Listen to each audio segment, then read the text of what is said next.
Hey, good morning, notaries. This is Bill with notarycoach.com. Today we're going to talk a little bit about what happens when a signing goes exceptionally longer than you anticipate. As I've talked about before, typically a signing is allowed an hour window. That's kind of the industry expectation, even from back in the day. Typically, though, in reality, a signing with like a single borrower will only take about 20, maybe 30 minutes. Sometimes if there's two signers, that could go up to 40, 45 minutes. Sometimes it takes the full hour. But on occasion, you will find that a signing takes way longer than expected. And a lot of that reason is out of your control. So I always encourage you to control what you can for a smooth and efficient signing. But then always understand that there are things that could be happening that would delay that. That could be things, problems with the file. Perhaps there is a person with a very meticulous signature that just takes a little longer. Sometimes you have readers, and these are the signers that insist on reading every single word on a document. Now, those are few and far between. They don't happen very often, but they do happen. And that is the signer's right to read those documents so they completely understand them, so they're comfortable in moving forward with the transaction. So you have to allow a little bit of time for that. We had a situation yesterday with one of the notaries that work for me here in Phoenix. And it was a young man. He was only 25 years old. It was his very first home. He was a first-generation U.S. citizen, and his whole family was there to support him, including his real estate agent. And he literally told my notary or my signing agent, don't go over any of the documents. I'm going to read them word for word. And he did. Every single document. So he fully understood the steps he was taking and how the impact it would have on his life. So you have to honor that in a lot of ways. That's a big deal. Most people do not read those documents. They really have no idea what they're getting into other than the very brief overview that we might give and maybe the real estate agent or the escrow officer might give. So if you're wondering how long that takes on a standard loan package of about 120 to 150 pages, it takes 3 hours. So that was a 3-hour signing.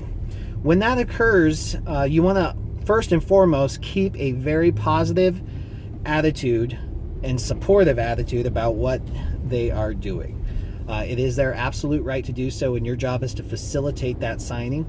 So you never want to give the impression of being inconvenienced or annoyed at how long they're taking. You always maintain a positive attitude and encourage them to do whatever they've got to do to be comfortable with the transaction. Even though there's a very good chance that you did not block out a 3-hour window to do that signing. So you're probably going to be running behind on a few things. So you've got to find some creative ways to communicate with the outside world about if you're going to be running late for your next signing. And there are ways to do that tactfully. A lot of times when you have somebody who reads all the documents, they might have some questions. And you might have a list of running questions going on. You might be in communication with the escrow officer right then. So you can kind of break away and say, that's a great question. I'm going to send an email to the escrow officer right now. And in that time, you can send the email question to the escrow officer, but you might be able to take that opportunity to also send a quick text message or an email to your next appointment, just advising them that you ran into a delay and you are going to be running late for the next signing. Always do that. Either openly communicate.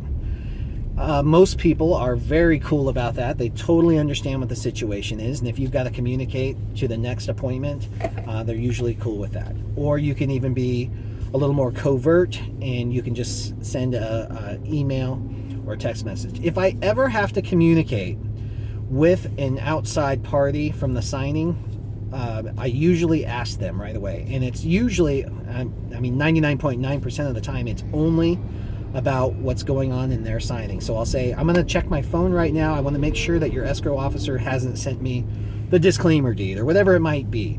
Or I'm going to check in with your escrow officer. She has me scheduled for 3 p.m. signing right after this. I just want to let her know that we're going to be running a little bit late on that one, and you can send your communication. Anytime you ever just pick up your phone during a signing, you want to communicate what you're doing. You never want the signer to make up what it is you're doing, checking time, checking personal text messages, or anything like that. You want to make sure they understand it's purely professional.